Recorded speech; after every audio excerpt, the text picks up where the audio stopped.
ಇನ್ನು ಈ ಚರ್ಚೆಯಲ್ಲಿ ನನ್ನ ಜೊತೆ ಭಾಗವಹಿಸುತ್ತಿದ್ದಾರೆ ಮಹೇಶ್ ಎಂ ಜಿ ಅವರು, ಮುಖ್ಯ ವಕ್ತಾರರು ಭಾರತೀಯ ಜನತಾ ಪಾರ್ಟಿ, ಹಿರಿಯ ಪತ್ರಕರ್ತರು ರಾಜಕೀಯ ವಿಶ್ಲೇಷಕರಾದ ದಿನೇಶ್ ಅಮೀನ್ ಮಟ್ಟು ಅವರಿದ್ದಾರೆ, ಜೆಡಿಎಸ್ನ ವಕ್ತಾರರು ಯುವ ನಾಯಕರಾದ ಅಶ್ವಿನ್ ಕುಮಾರ್ ಅವರಿದ್ದಾರೆ.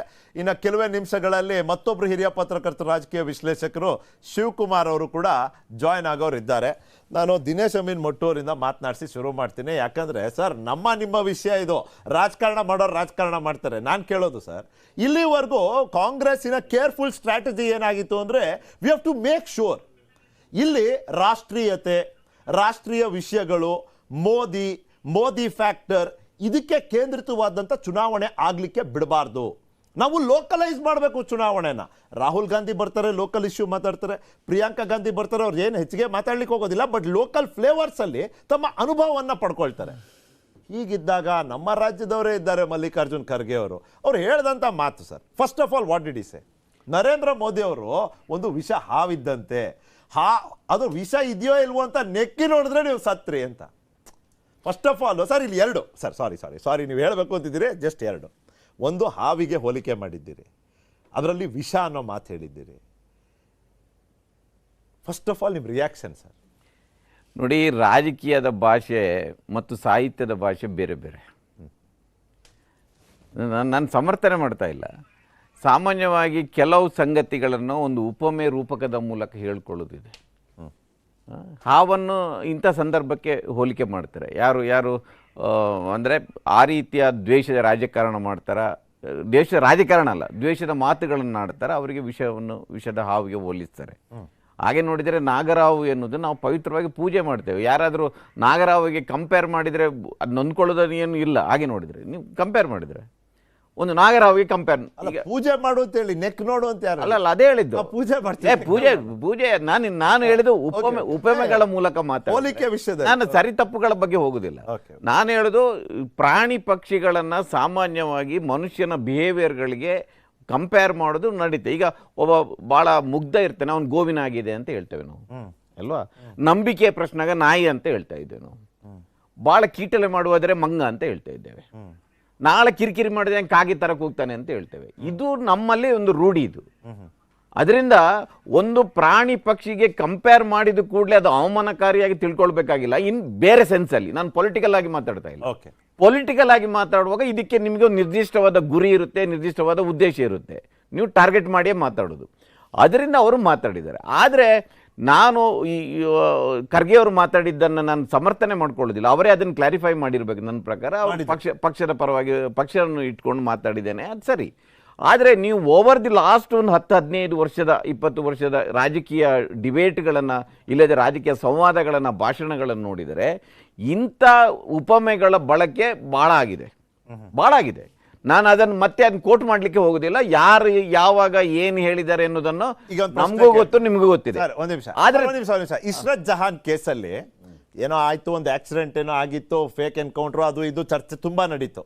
ಪ್ರಧಾನ ಮಂತ್ರಿ is running for prime minister. ಅವಾಗ I think this was around 2013-14. ಅವಾಗ ಒಂದು ಪ್ರಶ್ನೆ ಕೇಳ್ತಾರೆ ಪ್ರಧಾನಿ ಮೋದಿಗೆ, ಸರ್ ಈ ಥರ ಆಗೋಯ್ತು, ನಿಮ್ಗೇನು ಅನಿಸುತ್ತೆ ಅಂತ. ಪ್ರಧಾನಿ ಮೋದಿ ಹೇಳ್ತಾರೆ ಅವತ್ತು, ಅಂದರೆ ಅವತ್ತಿನ ದಿನ ಮೋದಿಯವರು ಗುಜರಾತ್ ಮುಖ್ಯಮಂತ್ರಿಗಳು, ಅವ್ರು ಹೇಳ್ತಾರೆ, ಅಲ್ಲಪ್ಪ ನಾವು ಗಾಡಿ ಓಡಿಸ್ಕೊಂಡು ಹೋಗ್ಬೇಕಾದ್ರೆ ಅಕಸ್ಮಾತ್ ಆಕ್ಸಿಡೆಂಟಲ್ಲಿ ಒಂದು ನಾಯಿ ಕೂಡ ನಮ್ಮ ಗಾಡಿ ಕೆಳಗಡೆ ಬಂದ್ರೆ ಮನಸ್ಸು ನೋಯ್ತದೆ ಅಂತ.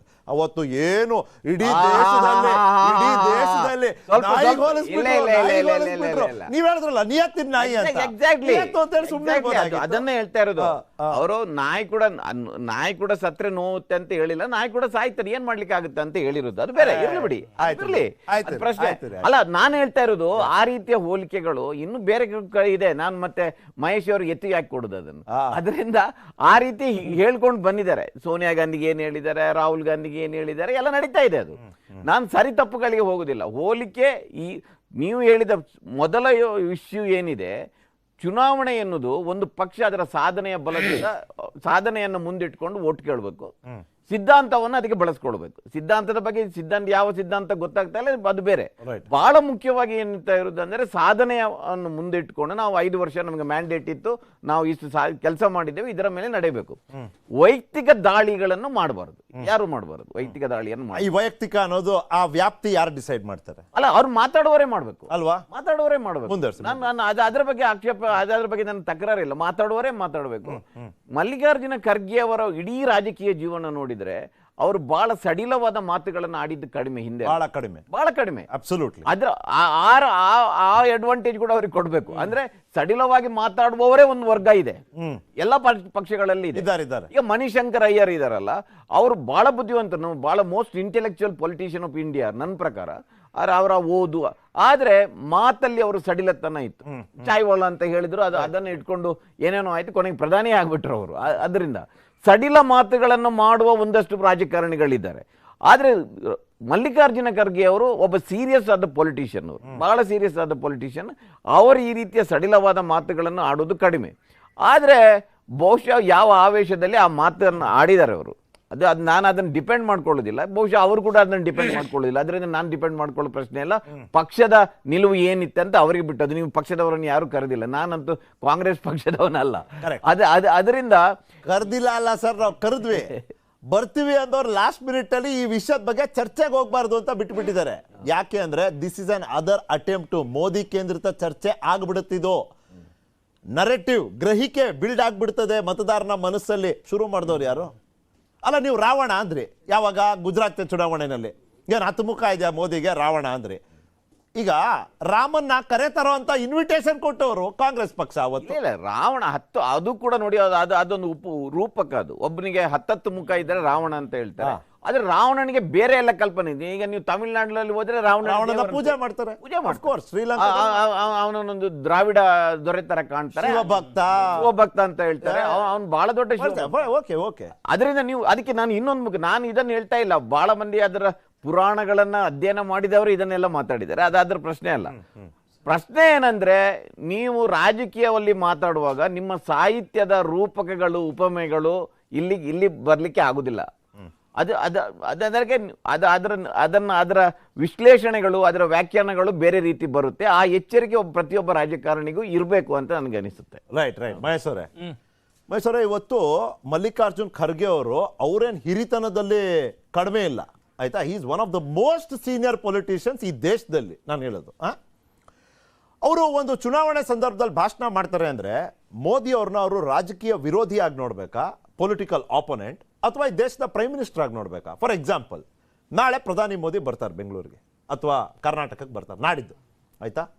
ಅವ್ರು ಇಲ್ಲಿ ಪ್ರಧಾನಮಂತ್ರಿಯಾಗಿ ಬರ್ತಿದಾರಾ ಅಥವಾ ಬಿಜೆಪಿಯ ನಾಯಕರಾಗಿ ಬರ್ತಿದಾರಾ? ನಿಖಿಲ್, ನೋಡಿ, ಇಲ್ಲಿ ಪ್ರಶ್ನೆ ಇರ್ತಕ್ಕಂಥದ್ದು ಸಾರ್ವಜನಿಕ ಬದುಕಿನಲ್ಲಿ ನಾವೆಲ್ಲ ಹೇಗೆ ನಡ್ಕೊಳ್ತೀವಿ ಅಂತಕ್ಕಂಥದ್ದು ಅನೇಕ ಉದಾಹರಣೆಗಳು ಈ ದೇಶದಲ್ಲಿ ಅನೇಕ ರಾಜಕಾರಣಿಗಳು ಹಾಕಿಕೊಟ್ಟು ಹೋಗಿದ್ದಾರೆ. ನೋಡಿ, ಕಾಂಗ್ರೆಸ್ಸಿಗರ ತಲೆ ಒಳಗಡೆ ಒಂದು ಹತಾಶೆ ಮತ್ತು ಭ್ರಮೆ ಒಳಗಡೆ ಇದ್ದಾರೆ ಅವರು.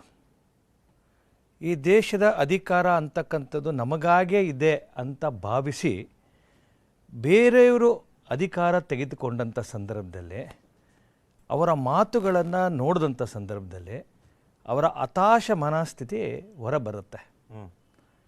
ದಿನೇಶ್ ಜಿಗೆ ಹೇಳಿದ್ರು, ಮಣಿಶಂಕರಯ್ಯವರು ನೀಚ್ ಜಾತಿ ಅಂತ ಉಪಯೋಗಿಸಿದ್ರು. ಯಾರಿಗೆ? ಮೋದಿಯವರಿಗೆ. ಚಾಯ್ ಬೇಜ್ನೆ ವಾಲ ಹೇ, ಟೀಯನ್ನು ಮಾರುವವ ಅಂತ ನಿಂದಿಸಿದ್ರು ಅವ್ರನ್ನ. ಅದರ ಆಧಾರದ ಮೇಲೆ ಜನಗಳಲ್ಲಿ ಏನಂತಂದರೆ, ಒಂದೊಬ್ಬೊಬ್ಬೊಬ್ಬ ಕಾಂಗ್ರೆಸ್ಸಿನ ನಾಯಕ ಮಾತನಾಡ್ತಾ ಇರ್ತದನ್ನು ತೆಗೆದುಕೊಳ್ತಾ ಬನ್ನಿ. ಅವರು ಮೌತ್ ಕಾ ಸೌದಾಗರ್ ಅಂತ ಹೇಳಿದರು, ಮೋದಿಯನ್ನು ಸಮಾಧಿ ಮಾಡ್ತೀವಿ ಅಂತ ಹೇಳಿದರು. ಲೇಟೆಸ್ಟ್ ಏನಪ್ಪ ಅಂತಂದರೆ, ಈ ದೇಶದ ರಾಷ್ಟ್ರಪತಿ ಮುರ್ಮು ಅವರನ್ನು ಆದಿ ಬೀದಿಯಲ್ಲಿ ಹೋಗುವ ಹೆಂಗಸು ಅಂತೇಳಿ ಇವರ ಯಾರು ಕಾಂಗ್ರೆಸ್ಸಿನ ಫ್ಲೋರ್ ಲೀಡರ್ ಹೇಳ್ತಾರೆ. ಪ್ರಶ್ನೆ ನಾನು ಹೇಳ್ತೀನಿ, ನೀವು ತಂದಿದ್ದೀರಲ್ಲ, ಹೇಳ್ತೀನಿ, ನಾ ಹೇಳ್ತೀನಿ. ಅಲ್ಲ, ನೀವು ಮಾಡಿದ್ರೆ ಲೀಲೆ, ಬೇರೆಯವ್ರು ಮಾಡಿದ್ರೆ ಅಶ್ಲೀಲೆ ಆಗಲ್ಲ. ಒಂದು ಮಾತು ಹೇಳ್ತೀನಿ, ನೀವು ಕೇಳಬೇಕು.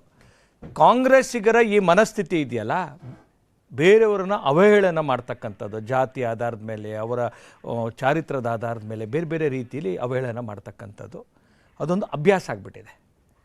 ಹೇಳಿ ಕೇಳಿ ಕಾಂಗ್ರೆಸ್ಸಿಗರ ಯಾರನ್ನ ಅವರ ಒಂದು ದೊಡ್ಡ ಒಂದು ಮನೆತನಕ್ಕೆ ನಾವು ನಿಷ್ಠರಿದ್ದೇವೆ ಅನ್ನೋಕ್ಕೋಸ್ಕರ ಪದೇ ಪದೇ ಪದೇ ಪದೇ ಈ ಕೃತ್ಯವನ್ನು ಮಾಡ್ತಾರೆ. ಇದ್ರ ಹಿಂದ್ಗಡೆ ಒಂದು ಉದಾಹರಣೆ ಇದೆ, ನೀವೆಲ್ಲ ಪತ್ರಕರ್ತರು ಇದನ್ನು ಹೇಳ್ತೀನಿ ಕೇಳಿ. ತುರ್ತು ಪರಿಸ್ಥಿತಿ ಆದ ನಂತರ ಪಾರ್ಲಿಮೆಂಟಲ್ಲಿ ಚರ್ಚೆ ನಡೀತಿತ್ತು. ಆ ಚರ್ಚೆ ನಡೀಬೇಕಾದಾಗ ನಮ್ಮ ಸಂಸದರು ಒಂದು ಪತ್ರ ಬರೀತಾರೆ, ಇಂದಿರಾ ಜವಾಬ್ದು ಅಂತ ಬರೀತಾರೆ. ಆಗ ವಾಜಪೇಯಿ ಅವರು ಅದನ್ನು ಇಳಿಸ್ಕೋತಾರೆ, ಇಂದಿರಾಜಿ ಜವಾಬ್ದು ಅಂತ ಜಿ ಅಂತ ಸೇರಿಸ್ತಾರೆ. ಈ ಥರ ಸಂಸ್ಕಾರ ಇರ್ತಕ್ಕಂಥ ರಾಜಕೀಯ ಪಕ್ಷ ನಮ್ಮದು. ಸಂಸ್ಕಾರ ಇಲ್ದಿರ್ತಕ್ಕಂಥ, ಮಾತುಗೆ ಮತ್ತು ಕೃತಿಗೆ ವ್ಯತ್ಯಾಸ ಗೊತ್ತಿಲ್ಲದಿರ್ತಕ್ಕಂಥ, ಆಚಾರವಿಲ್ಲದ ನಾಲಿಗೆಯನ್ನು ಇರ್ತಕ್ಕಂಥ ಈ ಕಾಂಗ್ರೆಸ್ಸಿಗರು ಇವರನ್ನು ನೋಡೇ ಬರೆದಿದ್ದು ಮಾತಿನಿಮ್ ನಗೆ ನುಡಿಯು, ಮಾತಿನಿಮ್ ಹಗೆ ಅಲೆಯು, ಮಾತಿನಿಮ್ ಸರ್ವಸಂಪದವು, ಮಾತೇ ಲೋಕಕ್ಕೆ ಮಾಣಿಕ್ಯ ಸರ್ವಜ್ಞ ಅಂತ ಯಾಕೆ ಸರ್ವಜ್ಞರು ಬರೀದ್ರು ಅಂದರೆ ಅವ್ರಿಗೆ ಗೊತ್ತಿತ್ತು ಅವತ್ತಿನ ಕಾಲಾವಧಿ ಒಳಗಡೆ ಖರ್ಗೆ ಅಂತವರು, ಈ ಥರ ಯಾರು ನಮ್ಮ ಮಣಿಶಂಕರ್ ಅಯ್ಯರ್ ಅಂತವರು, ಇಂಥವರೆಲ್ಲ ಈ ದೇಶದಲ್ಲಿ ಹುಡ್ತಾರೆ ಅನ್ನೋಕ್ಕೋಸ್ಕರೇ ಈ ಥರ ಅನೇಕ ದಾರ್ಶನಿಕರು, ಪುರಾಣ ಇತಿಹಾಸಕಾರರು ಬರೆದೋಗಿರ್ತಕ್ಕಂಥ. ಇಲ್ಲಿ ಪ್ರಶ್ನೆ ಇರ್ತಕ್ಕಂಥದ್ದು ಮೋದಿ ಅವರು ಅವಮಾನ ಮಾಡಿದ್ರಂತಲ್ಲ ಈ ದೇಶದೊಬ್ಬ ಪ್ರಧಾನಿ ಅಂತ. ನೀವು ಕೇಳ್ದಲ್ಲ ಪ್ರಧಾನಿ ಅಂದ್ಬಿಟ್ಟು, ಪ್ರಧಾನಿ ಅಂತ ನೋಡ್ಬೇಕಾ ಅಥವಾ ರಾಜಕೀಯ ವಿರೋಧಿ ಅಂತ ನೋಡ್ಬೇಕಾ? ಪ್ರಧಾನಿ ಅಂತ ನೋಡಿದ್ರೆ ಬೇರೆ ಈ ದೇಶದ ನಿಯಮಗಳು, 140 ವಿರೋಧಿ ಇಲ್ಲ, ಈ ದೇಶದ 140 ಕೋಟಿ ಜನರಿಗೆ ಅವರು ಪ್ರಧಾನಿ. ಈ ದೇಶದ ಸಂವಿಧಾನ, ಈ ದೇಶದ ಎಲ್ಲವೂ ಅವರನ್ನ ಪ್ರಧಾನಿ ಅಂತ ಘೋಷಿಸ್ತಕ್ಕಂಥದ್ದು ಜನರ ಮನ್ನಣೆಯ ಆಧಾರದ ಮೇಲೆ ಈ ದೇಶದ ಪ್ರಧಾನಿ ಆಗಿರ್ತಕ್ಕಂಥದ್ದು. ನನಗಿಷ್ಟ ಇಲ್ಲ, ನಾನು ಪ್ರಧಾನಿ, ನನಗೆ ವೈಚಾರಿಕವಾಗಿ ಡಿಫ್ರೆನ್ಸು, ನಾನು ರಾಜಕೀಯವಾಗಿ ವಿರೋಧಿ ಅಂತೇಳಿ ನಾನು ಪ್ರಧಾನಿಗೆ ಅಗೌರವ ಕೊಡ್ತೀನಿ ಅಂತಕ್ಕಂಥದ್ದು ಹೇಳೋ ಪರಿಸ್ಥಿತಿ ಯಾವನಿಗೂ ಬರಬಾರ್ದು. ಈ ದೇಶವನ್ನು ಪ್ರೀತಿಸ್ಬೇಕು. ಪ್ರಧಾನಿ ಯಾರಾದ್ರೇನ್ರಿ? ಈ ದೇಶದ ಪ್ರಧಾನಿ 75 ವರ್ಷ ಇವರನ್ನ ಒಪ್ಕೊಂಡು ಜನ ಇರ್ಲಿಲ್ವಾ? ಅಲ್ಲ, ಒಂದು ನಿಮಿಷ. ದೇಶ ಪ್ರೀತಿಸೋದು, ಪ್ರಧಾನಿ ಪ್ರೀತಿಸೋದು, ದೇಶನ ಪ್ರೀತಿಸೋದು ಅಂದ್ರೆ, ದೇಶದ ಸಂವಿಧಾನ ಪ್ರೀತಿಸೋದು ಅಂದ್ರೆ ಎಲ್ಲವೂ ಇದೆ. ದೇಶ ಬೇರೆ ಪ್ರಧಾನಿ ಬೇರೆ ಅಂತನಾ? ಆಗ್ಬಾರ್ದ? ಯಾಕಾಗತ್ತೆ? ಅಲ್ಲ, ಕೇಳಿದೆ ಯಾಕಾಗುತ್ತೆ. ನಾನು ಹೇಳೋದು ಅಮೆರಿಕಾದಲ್ಲಿ ಇಂಗ್ಲೆಂಡ್ ಪ್ರಾರ್ಥನೆ ಮಾಡ್ತಾರೆ. ನಿಮ್ಗೊಂದು ಮಾತು ಹೇಳ್ತೀನಿ, ನಿಮ್ಗೊಂದು ಮಾತು ಹೇಳ್ತೀನಿ.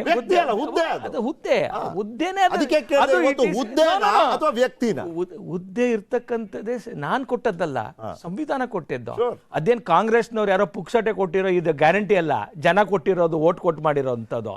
ಈ ಕಾಂಗ್ರೆಸ್ಗೆ ಏನಾಗ್ಬಿಟ್ಟಿದೆ ಅಂದ್ರೆ ಭ್ರಮೆ ಏನಂದ್ರೆ, ಇಲ್ಯೂಷನ್ ಏನಂದ್ರೆ, ಈ ದೇಶ ಅಂದ್ರೆ ಅವ್ರ ಡ್ಯಾಡಿ ಮಮ್ಮಿದು, ಅವರೇ ಈ ಸಂವಿಧಾನ ಮಾಡ್ಕೊಂಡಿದ್ದು, ಅವ್ರಿಗೋಸ್ಕರ ಸಂವಿಧಾನ 70 ವರ್ಷ. ಇನ್ನು ಯಾರು ಬಂದ್ಬಿಟ್ರೆ ಅವ್ರಿಗೆ ನಾ ಹೇಳ್ತೀನಿ ಕೇಳಿ, ಅವರ ಮನಸ್ಥಿತಿ ಇದೆಯಲ್ಲ, ನಾನು ನಿಮಗೆ ಭಾಳ ತುಂಬ ಮನಸ್ಸಿಗೆ ನೋವು ಕೊಡೋ ಅಂಥದ್ದು ಏನಂದ್ರೆ ನಿಖಿಲ್, ಬೇರೆ ಸಮುದಾಯದವ್ರನ್ನ, ಈ ಹಿಂದುಳಿದ ವರ್ಗದವ್ರನ್ನ ಪದೇ ಪದೇ ಹಿಂದುಳಿದವ್ರನ್ನ ಹೀಯಾಳ್ಸಕ್ಕಂಥದ್ದು. ಈಗ ನಾನು ಒಂದು ಮಾತು ಕೇಳ್ತೀನಿ, ಈಗ ರಾಹುಲ್ ಗಾಂಧಿ DNA ಚೆಕ್ ಮಾಡಿಸ್ಬಿಡೋದು ಹಾಗಾದ್ರೆ? ಪದೇ ಪದೇ ಹಿಂದುಳಿದವ್ರನ್ನ ಹೀಯಾಳಿಸ್ತಕ್ಕಂಥ ಕೆಲಸ ಮಾಡ್ತಾರೆ. ಅಲ್ಲ, ನೀವು ಕೇಳಲಿಲ್ಲ ಪ್ರಶ್ನೆ, ನೀವು ಯಾಕೆ ಗಾಂಧಿ ಸರ್ನೇಮ್ ಇಟ್ಕೊಂಡಿದ್ರಿ ಅಂತ? ಅದು ವೈಯಕ್ತಿಕ ಆಗ್ಲಿಲ್ವಾ? ಕ್ಲಾರಿಫಿಕೇಶನ್. ಜನಕ್ಕೆ ಸತ್ಯ ಗೊತ್ತಾಗಬೇಕಲ್ಲ, ಜನಕ್ಕೆ ಸತ್ಯ ಗೊತ್ತಾಗಬೇಕಲ್ಲ. ಅಲ್ಲಲ್ಲ, ಗಾಂಧಿ ಅಂತಕ್ಕಂಥದ್ದು ಅಂದರೆ ನಿಮ್ಗೆ ಪರಿವಾರದ್ದ, ನಿಮ್ಮ ಕುಟುಂಬದ್ದ. ಈಗ ನಿಖಿಲ್ ಜೋಶಿ ಅಂತಿದ್ದಾರಪ್ಪ, ನಾನೀಗ ರೇವಣ್ಕರ್ ಅಂತಿದ್ದೀನಿ, ದಿನೇಶ್ ಅಮೀನ್ ಮಟ್ಟು ಅಂತಿದ್ದಾರಪ್ಪ. ಇವ್ರಿಗೊಂದು ಏನು, ಅದಕ್ಕೆ ಅಮೀನ್ ಮಟ್ಟಿಗೆ, ರೇವಣ್ಕರ್ಗೆ, ಇದಕ್ಕೆಲ್ಲ ಜೋಶಿಗೆ ಒಂದು ಅರ್ಥ ಇದೆ ತಲ್ವಾ? ಗಾಂಧಿ ಏನು ಇವ್ರ ಡ್ಯಾಡಿನಾ? ಗಾಂಧಿ ಯಾರಿಲ್ಲ. ಅನವಶ್ಯಕವಾಗಿ ಯಾವ ರೀತಿ ಗಾಂಧಿಗೂ ಈ ಕುಟುಂಬಕ್ಕೆ ಏನು ಸಂಬಂಧ? ನೆಹರು ಇಟ್ಕೊಂಡ್ರೆ ಓಕೆ, ನಮ್ಮ ತಾತನ ಹೆಸರು ನೆಹರು. ಇಲ್ಲ ಅವ್ರು ಯಾರು ಬೇಡ, ನಾನು ಅದೆಲ್ಲ ಚರ್ಚೆಗೆ ಹೋಗಲ್ಲ, ಅದು ಯಾರು ಕಾನು ಅವೆಲ್ಲ ಬೇಡ ನನಗೆ. ಫಿರೋಜ್ ಗಾಂಧಿ ಯಾರು? ನಿಮಗೆ ಬೇಕಾದಾಗ ಈ ದೇಶದ ಯಾವ ಲಾಭ ಸಿಗತ್ತೆ ಎಲ್ಲರ ಹೆಸರು ಹಾಕತ್ತೀರಿ, ರಾಜಕೀಯತೆಗೆ ಸಂವಿಧಾನವನ್ನು ದುರುಪಯೋಗ ಮಾಡ್ಕೋತೀರಿ. ದೇಶ ಜನ ತಿರಸ್ಕಾರ ಮಾಡಿದಾಗ EVM ಸರಿಗಿಲ್ಲ ಅಂತೀರಿ. ದೇಶದಲ್ಲಿ ನಿಮ್ಮ ವಿರೋಧ ಇಲ್ಲಿ ಕೇಳಿ, ಕಾಂಗ್ರೆಸ್ಸಿನ ಮನಸ್ಥಿತಿ ಯಾವ ರೀತಿ ಇದೆ ಅಂತಂದ್ರೆ, ನೀವು ಅಲ ಮಾಡ್ಬೇಕು. ನೀವು ನನಗೆ ಇಟ್ಕೊಳ್ಳಿ, ಜೋಶಿ ಅಂತ ನಮ್ಗೆ ನೀವು ನಿಮ್ಗೆ ಒಂದು ವಿಷಯ ಹೇಳ್ತೀನಿ ಕೇಳಿ ಸರ್. ನಮ್ಮ ದೇಶದಲ್ಲಿ ವ್ಯಕ್ತಿಗತ ಅಲ್ಲ, ನಿಖಿಲ್, ನಮ್ಮ ದೇಶದ ಕಲ್ಚರ್ ಏನಪ್ಪ ಅಂತಂದ್ರೆ, ನಿಮ್ಗೊಂದು ವಿಷಯ ಹೇಳ್ತೀನಿ. ನಮ್ಮ ದೇಶದ ಬಹಳ ಬೇರೆ ದೇಶಕ್ಕಿಂತ ಕಲ್ಚರ್ ಏನಂತಂದ್ರೆ, ಅವ್ರ ಪೆಡಿಗಿರಿನ ಹೇಗೆ ಅಂತಾರೆ, ತಂದೆಯಿಂದ ಹೋಲಿಸ್ತಕ್ಕಂಥದ್ದು. ರಾಮನ ಮಗ. ಈಗ ನಿಮ್ಮ ತಂದೆ, ನಿಮ್ಮನ್ನು ಯಾರು ಕೂಡ ನಿಮಗೆ ನಿಮ್ಮ ತಂದೆ ಯಾರು ಅಂತಾನೆ ಹೇಳ್ತಕ್ಕಂಥದ್ದು.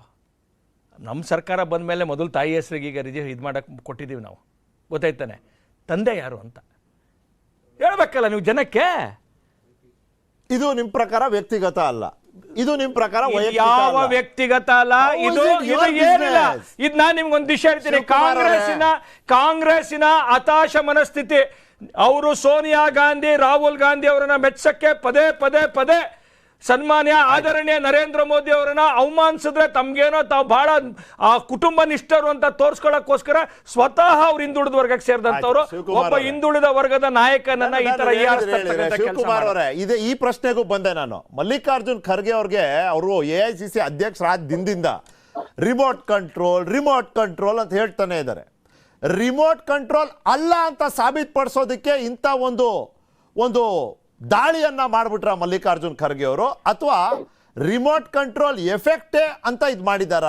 ವಿಶ್ಲೇಷಣೆಗೆ ಆಸ್ಪದ ಇದೆ ಅಂತ ಕೇಳ್ತಾ ಇರೋದು. ನೀವು ಉತ್ತರ ಕೊಡಬೇಕು ಅಂತಲ್ಲ, ವಿಶ್ಲೇಷಣೆ ಮಾಡಿ ಅಂತ ಪ್ಲೀಸ್.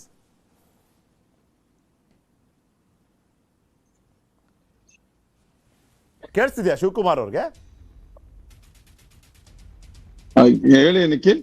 ಸರ್ ನಾನು ಕೇಳಿದೆ, ಈಗ ಮಲ್ಲಿಕಾರ್ಜುನ್ ಖರ್ಗೆ ಅವರು AICC ಅಧ್ಯಕ್ಷರಾದ ದಿನದಿಂದ ನಿರಂತರವಾಗಿ ರಿಮೋಟ್ ಕಂಟ್ರೋಲ್ ಅಧ್ಯಕ್ಷರು ಅಂತ ಟೀಕೆ ಮಾಡ್ತಾ ಬಂದರು, ವ್ಯಂಗ್ಯ ಮಾಡ್ತಾ ಬಂದರು. ಇವತ್ತಿನ ಈ ಹೇಳಿಕೆ ರಿಮೋಟ್ ಕಂಟ್ರೋಲ್ ಅಲ್ಲ ಅಂತ ತೋರಿಸೋದಕ್ಕೋ ಅಥವಾ ಇದು ರಿಮೋಟ್ ಕಂಟ್ರೋಲ್ದೇ ಎಫೆಕ್ಟು, ವಿಶ್ಲೇಷಣೆಗೆ ಆಸ್ಪದ ಇದೆ ಅಂತ ಹೇಳ್ತಾ ಇರೋದು.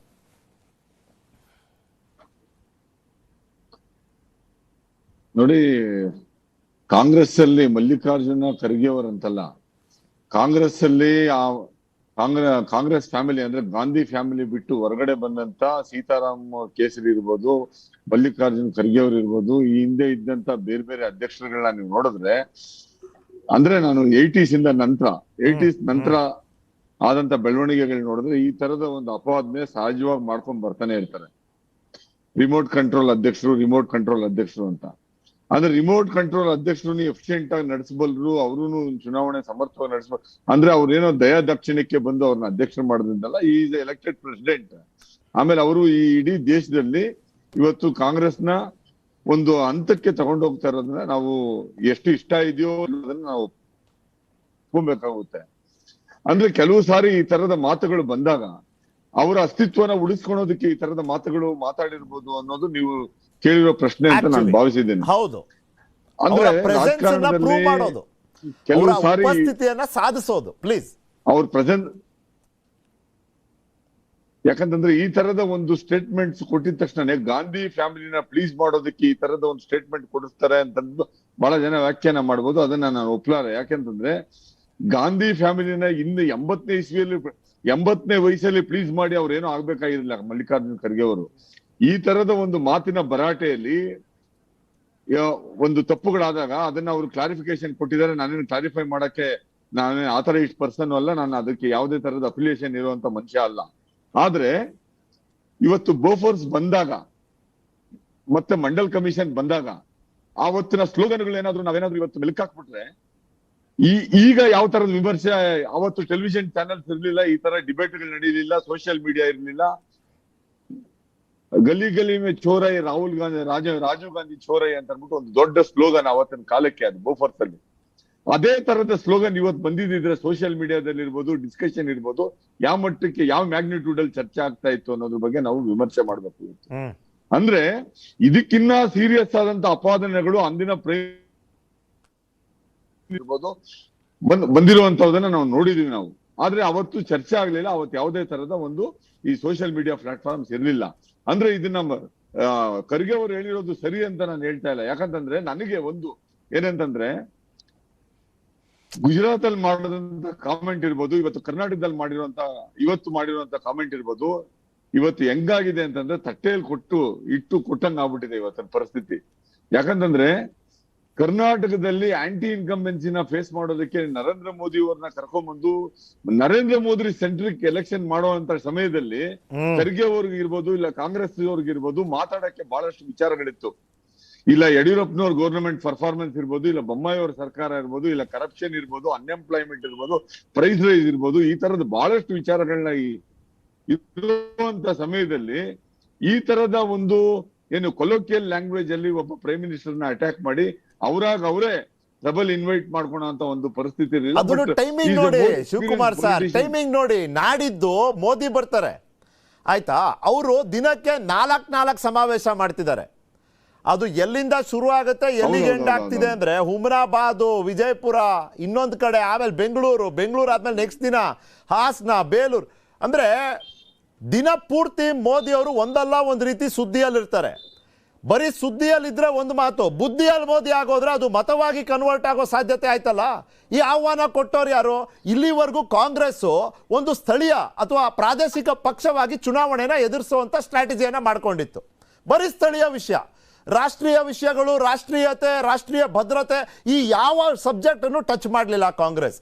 ಆದರೆ ಮೋದಿಯನ್ನು ಒಂದು ವಿಷ ಹಾವಿಗೆ ಹೋಲಿಸಿ ಮತ್ತೊಮ್ಮೆ ಈ ಚುನಾವಣೆಯನ್ನ ಮೋದಿ ಕೇಂದ್ರಿತ ಮಾಡೋದ್ರಲ್ಲಿ ಕಾಂಗ್ರೆಸ್ಸಿನ ಒಂದು ಸಹಾಯಕ ಹಸ್ತ ಸಿಕ್ಬಿಡ್ತಾ ಕಾಂಗ್ರೆಸ್ಗೆ ಅಥವಾ ಬಿಜೆಪಿಗೆ ಅಂತ ಕೇಳಿದೆ. ಅಲ್ಲ ನೋಡಿ, ನಾನು ಹೇಳಿದ್ನಲ್ಲ, ಬಹಳಷ್ಟು ವಿಚಾರಗಳಿದಾವೆ ಇವತ್ತು ಚುನಾವಣೆ ಕರ್ನಾಟಕದಲ್ಲಿ ಮಾಡೋದಕ್ಕೆ. ಯಾಕಂತಂದ್ರೆ ಕಳೆದ 6 ತಿಂಗಳಿಂದ ಕಾಂಗ್ರೆಸ್ನವರು ಮತ್ತೆ JDS-ನವರು ಮಾಡಿದಂತ ಎಫರ್ಟ್ ಇರ್ಬೋದು, ಮತ್ತೆ ಬಿಜೆಪಿಯಲ್ಲಿ ಆದಂತ ಬೆಳವಣಿಗೆಗಳಿರ್ಬೋದು, ಬಹಳಷ್ಟು ಏನು ಲೋಕಲೈಸ್ಡ್ ಎಲೆಕ್ಷನ್ ನಡೆಸಬೇಕಾಗಿತ್ತು. ಈಗ ಏನಂತಂದ್ರೆ ಮೋದಿ ಸೆಂಟ್ರಿಕ್ ಎಲೆಕ್ಷನ್ ಆಗ್ತಾ ಇರೋದ್ರಿಂದ ಈ ತರದ ಒಂದು ವಿಚಾರಗಳನ್ನ ಇಟ್ಕೊಂಡು ಇನ್ನೊಂದು ಕೆಲವು ದಿನಗಳು ಬಿಜೆಪಿಯವರು ಇದನ್ನ ಅಸ್ತ್ರ ಮಾಡ್ಕೊಳ್ಳೋದ್ರಲ್ಲಿ ಯಾವುದೇ ತರದ ಅನುಮಾನ ಇಲ್ಲ. ಯಾಕಂತಂದ್ರೆ ಇಲ್ಲಿ ಒಂದು ಅಕೌಂಟಬಿಲಿಟಿ ಇವತ್ತು ಇವ್ರು ಕೇಳ್ಬೇಕಾಗಿತ್ತು. ಇವತ್ತು ಈ ಸರ್ಕಾರ ನಡೀತಾ ಇದೆ, ಕಳೆದ 3.5 ವರ್ಷದಿಂದ ಯಾವ ತರದ ಒಂದು ಅಕೌಂಟಬಿಲಿಟಿ ಇದೆ ಅಂತ ಅನ್ಬಿಟ್ಟು ಅವರು ಸಾರ್ವಜನಿಕವಾಗಿ ನೀವು ಒಂದು ಟೆಕ್ಸ್ಟ್ ಬುಕ್ ಪ್ರೆಸೆಂಟೇಶನ್ ಮಾಡಿ ಜನಗಳ ಮುಂದೆ ಅಂತ ಕಾಂಗ್ರೆಸ್ನವ್ರು ಕೇಳ್ಕೊಂಡು ಹೋಗಿದ್ದಿದ್ರೆ, ಅದನ್ನ ಇನ್ನಷ್ಟು ತೀವ್ರತೆಯಿಂದ ಕ್ಯಾಂಪೇನ್ ಮಾಡಿದ್ರೆ ಅದಕ್ಕೊಂದು ಅರ್ಥ ಇರ್ತಾ ಇತ್ತು. ಬಟ್ ಏನಂತಂದ್ರೆ ಈ ತರದ್ದು ಒಂದು ಆಗಿದೆ, ಇದು ಆಗ್ಬಾರ್ದಾಗಿತ್ತು. ಬಟ್ ಶಿವಕುಮಾರ್ ಸರ್, ಆ ಲೈನ್ ಒಂದು ಸ್ವಲ್ಪ ಕರೆಕ್ಟ್ ಮಾಡ್ತೀನಿ. ಅಶ್ವಿನ್ ನೋಡ್ರಪ್ಪ, ನಿಮ್ಮ ಪಕ್ಷಕ್ಕೆ ಬಂದು ಮಾತಾಡೋಣ. ದೇವೇಗೌಡ್ರನ್ನ ಹೋಲಿಕೆಯಲ್ಲಿ ಮಾತಾಡ್ಬಿಟ್ರೆ ಅವಹೇಳನ ಅಂತಿನ್ಬಿಡಿ ಸಾರ್ವತ್ರಿಕವಾಗಿ, ಅದು ಇದು ಅಂತ ಯಾಕೆ ಉದಾಹರಣೆ ಕೊಡೋದು? ನೀವು ಸುಮ್ಮನೆ ಇರ್ತೀರಾ? ಖಂಡಿತ ನಾವಂತೂ ಸುಮ್ಮನೆ ಇರಲ್ಲ ಅಲ್ವಾ? ಮತ್ತೆ ಅದರ ರಾಜಕೀಯ ಲಾಭ ಪಡ್ಕೊಳ್ಳೋದಕ್ಕೂ ಮುಂದಾಗಲ್ವಾ? ಅದು ನೈತಿಕ ವಿಷಯ, ಸೆಂಟಿಮೆಂಟ್ ವಿಷಯ, ಅದನ್ನೆಲ್ಲ ಒಪ್ಪೋಣ ಒಂದ್ ಕಡೆ. ನೀವು ಅದನ್ನ ಬಳಸ್ಕೊಳ್ಳೋದಿಲ್ವಾ ಸರ್? ರಾಜಕೀಯವಾಗಿ ಲಾಭ ಆಗುತ್ತೋ ಬಿಡುತ್ತೋ, ಈಗ ಹಿರಿಯವರೆಲ್ಲ ಹೇಳಿದಾಗೆ ಈ ರೂಪಕಗಳು, ಉಪಮೇಯಗಳೆಲ್ಲ ಎಲ್ಲೋ ಸ್ನೇಹಿತರುಗಳು ಯಾವುದೋ ಒಂದು ಜಾಗಗಳಲ್ಲಿ ಹೋಲಿಕೆ ಮಾಡಿ ಮಾತಾಡೋ ಸಂದರ್ಭ, ಸನ್ನಿವೇಶ ಅಂತೀರಿ. ಒಂದು ಸಾರ್ವಜನಿಕವಾಗಿ ಒಂದು ಏನು ಆ ಉದ್ದೇಶಪೂರ್ವಕವಾಗಿ ಮಾತಾಡೋದಿದೆಯಲ್ಲ ಸರ್ ಸಭೆಗಳಲ್ಲಿ, ಹೇಗೆ ಬಿಜೆಪಿ ವಕ್ತಾರರು 50% ಕರೆಕ್ಟಾಗಿ ಮಾತಾಡಿ ಇನ್ನು 50% ತಪ್ಪು ವೈಯಕ್ತಿಕವಾಗಿ DNA ತೆಗೆದ್ರು, ಹಾಗೆ ಮಾನ್ಯ ಖರ್ಗೆ ಸಾಹೇಬರು 50% ಕರೆಕ್ಟಾಗಿ ಮಾತಾಡಿದ್ರು. 40% ಭ್ರಷ್ಟಾಚಾರ ಆರೋಪ ಇರೋರೆಲ್ಲ ಜೊತೆಲಿ ಕೂರಿಸ್ಕೊಂಡು ಮೋದಿ ಅವ್ರು ಮಾತಾಡ್ತಾರೆ ಅಂತ ಕರೆಕ್ಟಾಗಿ ಬರ್ತಾ ಇದ್ರು. ಅದೇ ಇನ್ನು 50% ಎದುರುಗಡೆ ಕೂತಿರೋರು ಶಿಳ್ಳೆ ಚಪ್ಪಾಳೆ ಹೊಡಿತಾರೆ ಅನ್ನೋದಕ್ಕೆ ಇವತ್ತು ಹಿರಿಯ ರಾಜಕಾರಣಿಗಳು ಅದೊಂದು ಅರ್ಥ ಮಾಡ್ಕೋಬೇಕು. 4 ಜನ ಎದುರುಗಡೆ ಇರೋರು ಶಿಳ್ಳೆ ಚಪ್ಪಾಳೆ ಹೊಡಿತಾರೆ ನಮ್ಮ ಮಾತಿಗೆ, ಆ ಮಾತಿನ ಬರದಲ್ಲಿ ವೈಯಕ್ತಿಕವಾಗಿ ಟಾರ್ಗೆಟ್ ಮಾಡೋದಿದೆಯಲ್ಲ ಸರ್, ಅದೇನು ಕಾಂಗ್ರೆಸ್ಗೆ ಅದು ಬಂದೋಗ್ಬಿಟ್ಟಿದೆಯೋ ಗೊತ್ತಿಲ್ಲ. ಲಾಸ್ಟ್ ಕಳೆದ ಟೈಮು ಬಜೆಟಲ್ಲೂ ಕಿವಿಗೆ ಹೂವು ಇಟ್ಕೊಂಡಿದ್ರು, ಅದು ಭಾವನಾತ್ಮಕವಾಗಿ ಏಟು ಬೀಳುತ್ತೆ. ಹಿಂದೂಗಳನ್ನ ಹೂಗಳನ್ನ ಇಟ್ಕೊಳ್ತೀವಿ ದೇವ್ರಿಗೆ ಪೂಜೆ ಮಾಡಿ, ಅದನ್ನು ಅವರು ಭಾವನಾತ್ಮಕವಾಗಿ ತಗೊಂಡು ಬಂದರು. ಈಗ ಒಂದು ಪ್ರಾಣಿಗಳನ್ನ ಹೋಲ್ಸೋದಿದೆಯಲ್ಲ ತಪ್ಪು. ಈಗೇನೆ ಗುಜರಾತಲ್ಲೂ ರಾವಣ ಅಂತ ಹೇಳಿ ಅದಕ್ಕೆ ಪೇಚಿ ಕಾಂಗ್ರೆಸ್ಸೇ ಸಿಲುಕಿತ್ತು. ಇದೆಲ್ಲ ಮಾತಾಡೋದು ಸರ್ ಎಲ್ಲೋ ಒಂದು ಕಡೆ ಒಂದು ಸಾರ್ವಜನಿಕವಾಗಿ ಹಿರಿಯವರು ಆ ಥರ ಎಲ್ಲ ಮಾತಾಡಿದ್ರೆ ಅದು ಬೇರೆ ಥರನೇ ಮೆಸೇಜ್ ಹೋಗ್ಬಿಡುತ್ತೆ. ನೋಡಿ BJP ಅವ್ರು ಹೇಳಿದ್ರು, ಈಗ ನಾನು ಹೇಳಿದೆ 50% ಏನು ಕರೆಕ್ಟ್ ಆಗಿತ್ತು ಅಂದರೆ ಮಾನ್ಯ ಖರ್ಗೆ ಸಾಹೇಬರು ಮಾತಾಡಿದ್ದು ತಪ್ಪು ಅಂತಂದ್ರು. ತಪ್ಪೇ ಸರ್. ಅವ್ರು U-turn ಹೊಡೆಯೋದ್ರಿಂದ ಏನು ನಾಳೆ ದಿನ ಜನರು ಅದಕ್ಕೆ ಏನು ಶಿಕ್ಷೆ ಕೊಡ್ತಾರೆ, ಏನು ಅದಕ್ಕೆ ಒಂದು ತೀರ್ಪು ಕೊಡ್ತಾರೆ, ಅದಕ್ಕೆ ಅವರು ಭಾಗಿಯಾಗಬೇಕು, ಗುರಿಯಾಗಬೇಕು. ಅವರು ನಾನು ಮಾತೇ ಆಡಿಲ್ಲ ಅಂದಾಗ ಅವ್ರು ಹೇಳಬೇಕು, ಇಲ್ಲಪ್ಪ ನಾನು ಮಾತಾಡಿದ್ದೆ, ಮೋದಿ ಅವ್ರಿಗೆ ಹೋಲಿಸಿದ್ ನಿಜ ಅಂದರೆ ಜನಗಳಿಗೂ ಅಟ್ಲೀಸ್ಟ್ ಅವ್ರ ಕಡೆಯವ್ರಿಗಾದ್ರೂ ಕಾರ್ಯಕರ್ತರು ಗೊತ್ತಾಗುತ್ತೆ ಏನಂತ. ಈಗ ಹೆಂಗಾಯ್ತು ಅಂತಂದರೆ ಬಹಿರಂಗವಾಗಿ ಮಾತಾಡಿ ಮಾಧ್ಯಮಗಳ ಮುಂದೆ, ದೃಶ್ಯ ಮಾಧ್ಯಮಗಳ ಮುಂದೆ ಮಾತಾಡಿ ಮೋದಿ ಅವ್ರನ್ನ ಒಂದು ವಿಷದ ಆವಿಗೆ ಹೋಲಿಸಿದ್ದಾರೆ ಅಂತ ಅಂದಾಗ, ಹೌದು ನೀವು ಹೇಳಿದ್ರಿ, ನಾವು ಗೌರವಿಸ್ತೀವಿ, ದೇಶನ ಪ್ರೀತಿಸ್ತೀವಿ, ಒಂದು ಘನವೆತ್ತ ಪ್ರಧಾನಿನ ಗೌರವಿಸ್ತೀವಿ, ಹಾಗಂತ ಎಲ್ಲ ಐಡಿಯಾಲಜಿಗಳೆಲ್ಲ ನಾವು ಒಪ್ಕೋಬೇಕಂತ ಏನಿಲ್ಲ. ಇವರು ಕರ್ನಾಟಕದಲ್ಲಿ ಲೋಕಲ್ ಇಶ್ಯೂಗಳು, ವಿಚಾರಧಾರೆಗಳು, ಭ್ರಷ್ಟಾಚಾರ ಎಷ್ಟೆಲ್ಲ ಇದೆ, ಅಭಿವೃದ್ಧಿ, ಇದೆಲ್ಲ ಇಟ್ಕೊಂಡು 2 ರಾಷ್ಟ್ರೀಯ ಪಕ್ಷಗಳು ಚುನಾವಣೆಗೆ ಹೋಗ್ತಿಲ್ಲ. ಒಂದೊಂದು ವಾರ ಒಂದೊಂದು ಟಾಪಿಕ್ಗಳನ್ನ ತಗೊಂಡು ಬಂದು ಮತದಾರನ್ನೇ ಡೈವರ್ಟ್ ಮಾಡ್ತಿದ್ದಾರೆ. ಏನಕ್ಕೆ ಇವರಿಗೆ? ಕಾಂಗ್ರೆಸ್ ಅವ್ರಿಗೂ ಸರ್ ನಾನು ಹೇಳೋದು, ಒಬ್ರು ಡೈವರ್ಟ್ ಮಾಡಿದ್ರೆ ಸರಿ. ಈಗ ಡೈವರ್ಟ್ ಮಾಡೋರೊಬ್ರು, ಡೈವರ್ಟ್ ಆಗೋರೊಬ್ರು. ಒಂದ್ ದಿವಸ ಇವ್ರು ಡೈವರ್ಟ್ ಮಾಡಿದ್ರೆ ಅವ್ರು ಡೈವರ್ಟ್ ಆಗ್ತಾರೆ, ಇನ್ನೊಂದು ದಿವಸ ಅವ್ರು ಡೈವರ್ಟ್ ಮಾಡಿದ್ರೆ ಇವ್ರು ಡೈವರ್ಟ್ ಆಗ್ತಾರೆ.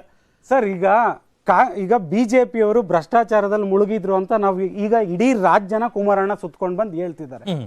ಕಾಂಗ್ರೆಸ್ ಅವ್ರಿಗೂ ಟಾಪಿಕ್ಗಳಿದೆ. ಬಿಜೆಪಿ ಯಾವ ಮಟ್ಟಕ್ಕೆ ಇಳಿದಿದೆ ಭ್ರಷ್ಟಾಚಾರಕ್ಕೆ, ಅಧಿಕಾರಿಗಳೇ ಅವ್ರ ಮಾತನ್ನ ಕೇಳಲ್ಲ ಅನ್ನೋ ಮಟ್ಟಕ್ಕೆ ಇಳಿದಿದ್ದಾರೆ ಅಂತ ಟಾಪಿಕ್ಗಳಿದೆ, ಅದನ್ನ ಇಟ್ಕೊಂಡು ಜನರ ಬಳಿ ಹೋಗ್ಬೋದು.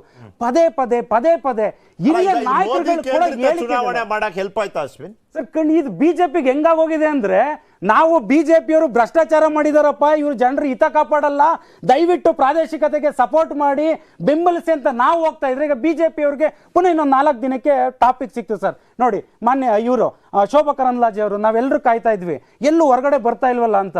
ಅವರು 2013ರಿಂದ 18ಕ್ಕೆ ಹೀಗೆ ವಿವಾದಾತ್ಮಕಗಳು ಏನಾದರೂ ಹೇಳಿಕೆಗಳು ಸ್ಟ್ರೈಕ್ಗಳಿದ್ದಾಗ ಬಂದು ನಿಂತ್ಕೊಳ್ಳೋರು, ಕರೆಕ್ಟಾಗಿ ಇವತ್ತು ಬಂದಿದ್ದಾರೆ ನೋಡಿ ಸರ್. ಶೋಭಾ ಕರಂದ್ಲಾಜೆ ಅವ್ರಿಗೆ ಟಾಪಿಕ್ ಸಿಕ್ತು ಬಿಜೆಪಿ ಅವ್ರಿಗೆ, ಆ ಕಾಂಗ್ರೆಸ್ ಅವ್ರಿಗೆ ಏನಾಗಿದೆ ಅಂತ ನಮಗೂ ಗೊತ್ತಾಗ್ತಿಲ್ಲ ಸರ್. ಆಯ್ತು, ಸೀಮಿತವಾಗಿರ್ಬೇಕು ಚರ್ಚೆ ಅಂತ ಮಟ್ಟು ಸರ್. ಸಿದ್ಧಾಂತದ ಬಗ್ಗೆ ಮಾತನಾಡ್ತಿದ್ದೀರಿ, ಅದ್ರಲ್ಲಿ ನೋಡಿ ಮಜಾ ಅಂದ್ರೆ ದ್ವೇಷದ ರಾಜಕಾರಣದ ಬಗ್ಗೆ ಚರ್ಚೆ ಆಗ್ತಿತ್ತಲ್ಲಿ. ದ್ವೇಷದ ರಾಜಕಾರಣ, ಛಿದ್ರಕಾರಿ ರಾಜಕಾರಣದ ವಿಷಯಗಳು ಮಾತಾಡಬೇಕಾದ್ರೆ ದ್ವೇಷದ ಭಾಷೆನೇ ಬಳಸ್ಬಿಟ್ರೆ ವಿಪರ್ಯಾಸ ಅಲ್ವಾ? The purpose is defeated Mattu sir. ಆದರೆ ಒಂದು ನಿಮ್ಮ ಅಭಿಪ್ರಾಯವನ್ನು ಪೂರ್ತಿ ನಾನು ಒಪ್ಪೋದಿಲ್ಲ. ಏನಂದರೆ ಮೋದಿ ಕೇಂದ್ರಿತ ಚುನಾವಣಾ ಪ್ರಚಾರವಾಗಿ ಇದನ್ನು ಮೋದಿ ಕೇಂದ್ರಿತನೇ ಚುನಾವಣೆ ಇದು. ಓಕೆ, ಅಂದ್ರೆ ಯಾರ ಪಾಯಿಂಟ್ ಇಂದ ಹೇಳ್ತೀರಿ? ಬಿಜೆಪಿ ಪಾಯಿಂಟ್ ಇಂದಲೇ ಅದು ಮೋದಿ. ಯಾಕಂದ್ರೆ ನರೇಂದ್ರ ಮೋದಿ ಅವರನ್ನೇ ಅವರು ಬಹಳಷ್ಟು ಡಿಪೆಂಡ್ ಆಗಿದ್ದಾರೆ. ಅದರಿಂದ ಒಬ್ಬ ಪ್ರಧಾನಿ ಈಗ ಇದಕ್ಕಿಂತ ಮೊದಲು ಎಷ್ಟು ಬಂದು ಇಲ್ಲಿ ಪ್ರಚಾರ ಮಾಡಿದ್ದಾರೆ ಮತ್ತು ಯಾವ್ಯಾವ ರಾಜ್ಯದಲ್ಲಿ ಹೇಗೆ ಇಡೀ ಚುನಾವಣೆಯನ್ನು, ಅದು ವಿಧಾನಸಭೆ ಇರಲಿ ಲೋಕಸಭಾ ಚುನಾವಣೆ ಇರಲಿ, ಅದನ್ನು ಮೋದಿಯ ಹೆಸರಲ್ಲೇ ಓಟ್ ಕೇಳೋದು ವಿನ ಕರ್ನಾಟಕದ ಸರ್ಕಾರ ಇದೆಯಲ್ಲ ಅದರ ಸಾಧನೆಯ ಬಲದಿಂದ ಓಟ್ ಕೇಳುವ ಸ್ಥಿತಿಯಲ್ಲಿಲ್ಲ. ಇದು ವಿಶ್ಲೇಷಣೆಯ ಇವರು ಮೋದಿ ಕೇಂದ್ರಿತ ಚುನಾವಣೆ ಬಯಸೋದು ಓಕೆ, ಹೌದೌದು. ಅಲ್ಲ ನೀವು ಹೇಳಿದ ಟೆಂಪ್ಟ್ ಆಗಿ ಅದನ್ನ ನಾನು ಒಪ್ತೇನೆ. ಮಹೇಶ್ ಅವ್ರು ನೋಡಿ ನಾಳೆ ಬಿಡ್ತಾರ, ನಾಳೆ ಮಹೇಶ್ ಅವ್ರಿಗೆ ಅದನ್ನ ನಾನು ಒಪ್ತೇನೆ, ಕೊಟ್ರೆ ಬಿಡ್ತಾರ ಅವ್ರು ನಾಳೆ. ಅದನ್ನ ನಾನು ಒಪ್ತೇನೆ. ಆದ್ರೆ ಬರ್ತೀನಿ ನಾನು, ಹೇಳಿ ಹೇಳಿ ಹೇಳಿ. ಅಲ್ಲ, ಮೋದಿ ಕೇಂದ್ರಿತ ಚುನಾವಣೆನೇ ಇದು. ಈ ಕರ್ನಾಟಕದಲ್ಲಿ ಮಾತ್ರ ಅಲ್ಲ, ಹಿಂದೆ ನಡೆದ ವಿಧಾನಸಭೆ ಕಳೆದ 9 ವರ್ಷಗಳಲ್ಲಿ ಎಷ್ಟೆಷ್ಟು ಚುನಾವಣೆ ನಡೆಯಿತು, ಮೋದಿಯವರ ಹೆಸರಲ್ಲೇ ಓಟ್ ಕೇಳಿರೋದು, ಬೊಮ್ಮಾಯಿ ಅವರ ಹೆಸರಲ್ಲಿ ಓಟ್ ಕೇಳಿದ್ದಲ್ಲ. ಇಲ್ಲೂ ಕೇಳಿದ್ರೆ ಅವ್ರಿಗೆ ಗೊತ್ತಿದೆ ಅವರಿಗೆ ಎಂಥ ಪ್ರತಿಕ್ರಿಯೆ ಬರುತ್ತೆ ಅಂತ. ಅದರಿಂದ ಅವರು ಈಗಾಗಲೇ ಅದಕ್ಕೆ ಭಾಳ ದೊಡ್ಡ ತಯಾರಿಯನ್ನು ಮಾಡ್ಕೊಂಡಿದ್ದಾರೆ. ಅದರಿಂದ ಮೋದಿ ಕೇಂದ್ರಿತ. ಆದರೆ ಪ್ರಶ್ನೆ ಏನು ಗೊತ್ತಾ, ನೀವು ಹೇಳ್ತಿರಲ್ಲ ಭಾಷೆ ಎಲ್ಲ, ಈಗ ನೀವು ಇವರು ಹೇಳಿದರು ಗಾಂಧಿ ನೆಹರು ನಾವು ಸರ್ನೇ ಬಂತಲ್ಲ, ಭಾಳ ದೊಡ್ಡ ಚರ್ಚೆ ಆಗಿದೆ ಸಿದ್ದರಾಮುಲ್ಲಾ ಖಾನ್ ಅಂತ. ಅಟ್ಲೀಸ್ಟ್ ಖರ್ಗೆ ಅವರು ನಾನಾಗಿ ನಾನಿದ್ದೆ ಈಗ ಖರ್ಗೆ ಅವರಾದ್ರೆ ನಾನು ಹಾಗೆ ಹೇಳಿಲ್ಲ ಹೀಗೆ ಹೇಳಿಲ್ಲ ಅಂತ ಹೇಳ್ತಾರೆ. ಬಟ್ ಈಗಲೂ ಎಲ್ಲ ಬಿಜೆಪಿ ನಾಯಕರು ಅದನ್ನ ಡಿಪೆಂಡ್ ಮಾಡ್ಕೊಳ್ತಾರೆ ಸಿದ್ದರಾಮುಲ್ಲಾ ಖಾನ್ ಅಂದ್ರೆ. ಅದರ ಅರ್ಥ ಏನಾಯ್ತು? ಸಿದ್ದರಾಮಯ್ಯನವರ ತಂದೆ ತಾಯಿಯ ಪ್ರಶ್ನೆ ಬರುತ್ತೆ ಅದರಲ್ಲಿ. ಸಿದ್ದರಾಮಯ್ಯ ಅದಕ್ಕೆ ಕಂಪ್ಲೇಂಟ್ ಮಾಡಿಲ್ಲ, ನೀವು ದೊಡ್ಡ ಚರ್ಚೆ ಮಾಡಿಲ್ಲ, ಅದನ್ನ ದೊಡ್ಡದಾಗಿ ಚರ್ಚೆ ಮಾಡಿಲ್ಲ, ರಾಷ್ಟ್ರದ ಚರ್ಚೆ ಮಾಡಿಲ್ಲ ಅಲ್ವಾ? ಇನ್ನೊಂದು, ಸಿದ್ದರಾಮಯ್ಯನವರನ್ನು ಟಿಪ್ಪು ಸುಲ್ತಾನ್ ಹೊಡೆದಾಕಿದಾಗ ಹೊಡೆದಾಕ್ಬೇಕಂತ ಹೇಳಿದ್ರು. ಉದಾಹರಣೆ ಇದೇ ಮಾತನ್ನು ಆ ರೀತಿ ಹೇಳ್ಬಾರ್ದು, ಆ ರೀತಿ ಯಾರಿಗೂ ಆಗ್ಬಾರ್ದು. ನರೇಂದ್ರ ಮೋದಿ ಅವರಿಗೆ ಹೇಳಿದ್ರೆ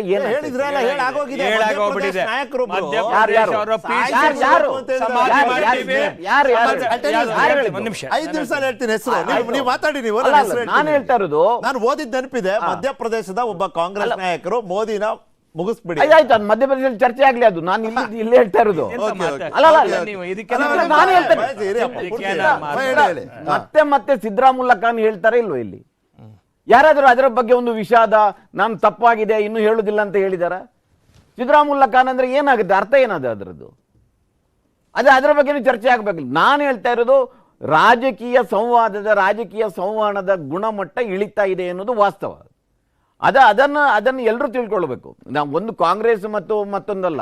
ಈಗ ನೀವು ಅವರು ಹೇಳಿದ್ರಲ್ಲ ಅಲ್ಲಿ ಗುಜರಾತಲ್ಲಿ ಏನಾಗಿದೆ ಅಂತ, ಸೋನಿಯಾ ಗಾಂಧಿ ಅವರನ್ನೇ ಜರ್ಸಿ ಕೌ ಅಂತ ಹೇಳಿಲ್ವಾ, ಹೈಬ್ರಿಡ್ ಕಾಫ್ ಅಂತ ಹೇಳಿಲ್ವಾ ರಾಹುಲ್ ಗಾಂಧಿ ಅವರನ್ನು? ಆಗಿದೆ, ಅದು ಆಗಿದ್ದೆಲ್ಲ ಆಗಿ ಹೋಗಿದೆ. ಯಾರು ಇದರಲ್ಲಿ ಸಾಚ ಏನಲ್ಲ, ಸಾರ್ವಜನಿಕವಾಗಿ ನಾನು ಅದನ್ನು ಹೇಳ್ತಾ ಇರೋದು. ಇವರು ಅಟಲ್ ಬಿಹಾರಿ ವಾಜಪೇಯಿಯನ್ನು ಹೆಸರು ಹೇಳಿದ್ರು, ಹಿಂದೆ ನೆಹರುವನ್ನು ನೀವು ಕೋಟ್ ಮಾಡ್ಬೋದು. ಆ ಜನರೇಷನ್ ಹೋಗ್ಬಿಡ್ತದು. ಕಳೆದ 10-15 ವರ್ಷಗಳಲ್ಲಿ, ಜಗದಲ್ಲಿ ಒಂದು 20 ವರ್ಷ ಅಂತ ತಿಳ್ಕೊಳ್ಳಿ ನೀವು, 20 ವರ್ಷಗಳಲ್ಲಿ ರಾಜಕೀಯ ಸಂವಹನದ ಗುಣಮಟ್ಟ ಇಳಿದು ಬಿಟ್ಟಿದೆ. ಅದು ಪಾರ್ಲಿಮೆಂಟಿನ ಒಳಗಡೆ ಇರ್ಬೋದು, ವಿಧಾನಸಭೆಯ ಒಳಗಡೆ ಇರ್ಬೋದು, ಇಲ್ಲದ್ರೆ ಸಾರ್ವಜನಿಕವಾಗಿ ಇರ್ಬೋದು. ರಾಜಾ ಪಟೇರಿಯಾ ಅವರು ರಿಮಾರ್ಕ್ ಮಾಡಿದ್ದು, ಮೋದಿಯನ್ನ ಸಾಯಿಸ್ಬಿಡಿ, be ready to kill Modi. ಆಯ್ತು, ನಾನು ಹೇಳ್ತಾ ಇರೋದು ಅವ್ರ ವಿರುದ್ಧ ಕ್ರಮ ಕೈಗೊಳ್ಳಿ, ಅವ್ರನ್ನ ಜೈಲಿಗೆ ಹಾಕಿ. ಕ್ರಮ ಆಯ್ತು. ಆದ್ರೆ ಇಲ್ಲಿ ಆಯ್ತಾ? ಅಶ್ವಥ್ ನಾರಾಯಣ ವಿರುದ್ಧ ಕ್ರಮ ಆಯ್ತಾ? ಪ್ರಶ್ನೆ ಅದೇ ಅಲ್ವಾ? ಅಶ್ವತ್ಥನಾರಾಯಣ ವಿರುದ್ಧ ಕನಿಷ್ಠ ಪಕ್ಷ ಆದ್ರೂ ಕ್ರಮ ಕೈಗೊಂಡಿದ್ಯಾ? ಅಲ್ಲ ಹೀಗೆ ಕೇಳ್ಬೋದಾ ಅಂತ ಪ್ರಶ್ನೆ. ಉರಿಗೌಡ ನಂಜೇಗೌಡನೇ ಕಾಲ್ಪನಿಕ ಕ್ಯಾರೆಕ್ಟರ್ ಇದ್ರೆ ಹೇಳಿಕೆ ಎಲ್ಲಿ ನಿಲ್ತದೆ? ಹೆಂಗೆ ಅದು ಕಾಲ್ಪನಿಕ? ಕೇಳಿದ್ದು ನಾನು ಕೇಳ್ತಿರೋ ನೀವು ಹೇಳಿದ್ದು ಹೇಳ್ದವ್ರು ಯಾರು? ಕಾಲ್ಪನಿಕ ಅಂತ ಹೇಳ್ದವ್ರು ಯಾರು? ಕಾಲ್ಪನಿಕ ಅಂತ ಅಲ್ಲ, ಕಾಲ್ಪನಿಕ ಹೌದು. ಅದು ಕಾಲ್ಪನಿಕವನ್ನು ತಗೊಂಡು ಒಬ್ಬ ಜೀವಂತ ಇರುವ ಮನುಷ್ಯನನ್ನು ಹೊಡೆದಾಕಿ ಅಂತ ಪ್ರಚೋದನೆ ಕೊಡ್ಬೋದಾ? ಅದರ ಬಗ್ಗೆ ನೀವು ಹೇಳಿದ ವಿಷಯ ಅವನು ಅರೆಸ್ಟ್ ಆಗಿದ್ದಾನೆ, ಇವರನ್ನು ಅರೆಸ್ಟ್ ಆಗಿದ್ದಾರೆ, ಇವರ ಮೇಲೆ ಕ್ರಮ ಕೈಗೊಂಡಿದ್ದಾರೆ. ಪ್ರಶ್ನೆ ಇದೆ ಅಲ್ಲ.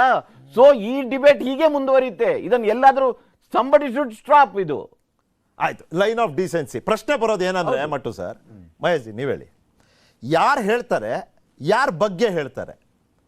ಈಗ ಮೋದಿ ಬಗ್ಗೆ ನೀವು ಟ್ವಿಟ್ಟರ್ಗೆ ಹೋದ್ರೆ 10,000 ಜನ 10,000 ರೀತಿನಲ್ಲಿ ಮಾತಾಡ್ತಾರೆ. ಅದ್ರಲ್ಲಿ ಅವಹೇಳನೂ ಇದೆ, ಅವಮಾನನೂ ಇದೆ, ಬೆದರಿಕೆ ಇದೆ, ಎಲ್ಲ ತರದ ಮಾತೂ ಇದೆ. ಸಾಮಾಜಿಕ ಜಾಲತಾಣ ಕರ್ನಾಟಕದಲ್ಲಿ ಹೈಯೆಸ್ಟ್ ಅವಹೇಳನ. ಆಯ್ತು ಈಗ ಯಾರು ಮಾಡ್ತಾರೆ ಅನ್ನೋ ಪ್ರಶ್ನೆ ಆಗೋದು. ಸಿದ್ದರಾಮಯ್ಯನವ್ರು ತಲೆ ಕೆಡಿಸ್ಕೋತಾರ? ಹೇಳಿ ನೀವು ಹೇಳಿ. ಈ ದೇಶದ ಒಂದು ದೊಡ್ಡ ರಾಜಕೀಯ ಪಾರ್ಟಿಯ ಅಧ್ಯಕ್ಷರು ಮಾತನಾಡಿರ್ತಕ್ಕಂಥದ್ದು. ಇಡೀ ಜಗತ್ತು ಇವತ್ತು ಭಾರತವನ್ನ ನೋಡ್ತಾ ಇದೆ.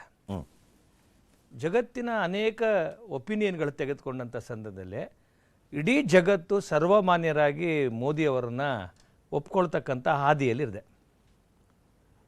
ಇಡೀ ಜಗತ್ತು ಮೋದಿಯನ್ನು ಒಪ್ಕೊಳ್ಳೋಂಥ ಕಾಲಘಟ್ಟದಲ್ಲಿ ಕರ್ನಾಟಕದ ಚುನಾವಣೆ ನಡೀತಾ ಇದೆ. ಈ ಚುನಾವಣೆಯಲ್ಲಿ ನೀವು ಹೇಳ್ತಾ ಇದ್ರಿ ಮೋದಿ ಕೇಂದ್ರಿತ ಮೋದಿ ಕೇಂದ್ರಿತ ಸೆಂಟ್ರಿಕ್ ಅಂತಂತ ಯಾಕೆ ನಾವು ಮಾಡ್ತಾ ಇದ್ದೀವಿ ಅಂತಂದರೆ, ನಾವು ಏನೆಲ್ಲವೂ ಜನಗಳಿಗೆ ಹೇಳಿದ್ವಿ, ವಾಗ್ದಾನ ಮಾಡಿದ್ವಿ, ಅದನ್ನೆಲ್ಲವೂ ಕೂಡ ನಾವು ಡಿಲಿವರಿ ಮಾಡಿದ್ದೇವೆ. ಈ ಡಿಲಿವರಿ ಯಾವಾಗ ಮಾಡಿದ್ದೀವಿ ನಾವೇ, ಅದಕ್ಕೋಸ್ಕರ ನಾವು ಮೋದಿ ಕೇಂದ್ರಿತ ಅಂತ ಹೇಳ್ತೀವಿ. ಹೇಗೆ ಅಂತ ನಿಮ್ಗೆ ಉದಾಹರಣೆ ಹೇಳ್ತೀನಿ ಕೇಳಿ. ನಿಮಗೆ ನಮ್ಮ ದೇಶದ ಲಾಭಾರ್ಥಿಗಳು, ಅಲ್ಲಿಗೆ 2 ಪ್ರಶ್ನೆ. ಒಂದು, ಸ್ಟೇಟ್ ಅಲ್ಲಿ ಡೆಲಿವರಿ ಮಾಡಿಲ್ಲ, ಸೆಂಟರ್ ಅಲ್ಲಿ ಡೆಲಿವರಿ ಮಾಡಿರೋದು. ಕೇಂದ್ರಿತ ಚುನಾವಣೆ ನಾವು ಬಹಳ ಸ್ಪಷ್ಟವಾಗಿ ಹೇಳಿದ್ದೀವಿ. ಚುನಾವಣೆಗೆ ಮುಂಚೆನೆ ಆದರಣೀಯ ಅಮಿತ್ ಶಾ ಅವರು ಹೇಳಿದರೆ, ಈ ಬಾರಿಯ ಚುನಾವಣೆ ಮುಖ್ಯಮಂತ್ರಿ ಬೊಮ್ಮಾಯಿ ಅವರ ನೇತೃತ್ವದಲ್ಲಿ, ಯಡಿಯೂರಪ್ಪನವರ ಮಾರ್ಗದರ್ಶನದಲ್ಲಿ, ಮೋದಿ ಅವರ ಕಾರ್ಯದ ಮೇಲೆ ಚುನಾವಣೆ ಮಾಡ್ತೀವಿ. ನಾವು ಮಾಡೋದೇ ಡಬಲ್ ಇಂಜಿನ್ ಅಂದ್ರೆ ಅರ್ಥ ಏನು?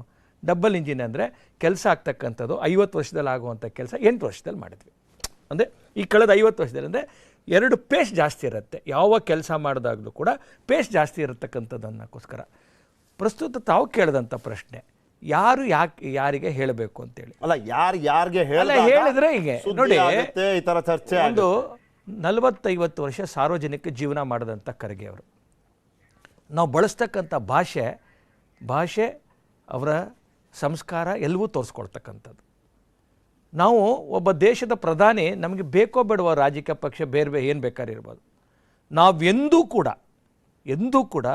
ಆ ಪ್ರಧಾನಿ ಅಂತಕ್ಕಂಥ ಒಂದು ಸ್ಥಾನವಾದ ಗರಿಮೆ ಹಿರಿಮೆಯನ್ನು ಕಡಿಮೆ ಮಾಡುವಂಥ ನಾವು ಕೆಲಸವೇ ಮಾಡಲಿಲ್ಲ. ನಾವು ಈ ದೇಶ ತುರ್ತು ಪರಿಸ್ಥಿತಿ ಏರಿದಂಥ ಸಂದರ್ಭದಲ್ಲಿ, ಬೇರೆ ಬೇರೆ ಭಾಗದಲ್ಲಿ ಹೋರಾಟಗಳು ಮಾಡಿದಂಥ ಸಂದರ್ಭದಲ್ಲೂ ಕೂಡ ನಾವೆಂದೂ ಕೂಡ ನಮ್ಮ ದೇಶದ ಪ್ರಧಾನಿಯನ್ನು ಬೇರೆ ದೇಶದಲ್ಲಿ ವಿರೋಧ ಮಾಡಲಿಲ್ಲ. ನಾವು ಈ ದೇಶದಲ್ಲಿ ಎಮರ್ಜೆನ್ಸಿ ಹಾಕಿದ್ರು, ಮೀಸಾ ಹಾಕಿದ್ರು, ಲಕ್ಷಾಂತರ ಜನ ಜೈಲ್ಗೆ ಹಾಕಿದ್ರು, ಬೇರೆ ಬೇರೆ ದೇಶದಲ್ಲಿ ಇರ್ತಕ್ಕಂಥ ಇವತ್ತೇನು ಅನಿವಾಸಿ ಭಾರತೀಯರು ಇದಾರಲ್ಲ, ಭಾರತೀಯರ ಒಳಗಡೆ ನಮ್ಮ ಸಂಘಟನೆ ಭಾಳ ಮಜಬೂತಿತ್ತು.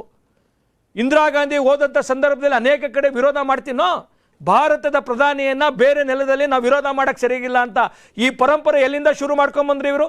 ಮೊನ್ನೆ ರಾಹುಲ್ ಗಾಂಧಿ ವಿದೇಶಕ್ಕೆ ಹೋದರು, ಅಮೇರಿಕದ ಕಿತ್ತೋದು ಯಾವುದೋ ಕಮ್ಯುನಿಸ್ಟ್ ಅವರ ವೇದಿಕೆ ಮೇಲೆ ನಿಂತ್ಕೊಂಡ್ಬಿಟ್ಟು ಇವರು ಅಲ್ಲೂ ಈ ದೇಶವನ್ನು ಅವಮಾನ ಮಾಡಿಬಂದರು. ಇದೇನು ಗೊತ್ತಿಲ್ಲದೆ ಮಾಡಿರ್ತಕ್ಕಂಥ ಯಾವುದೋ ಕೃತ್ಯ ಅಲ್ಲ, ಇದು ಡೆಲಿಬ್ರೇಟ್ಲಿ ಮಾಡ್ತಾ ಇರ್ತಕ್ಕಂಥ ಕೆಲಸ.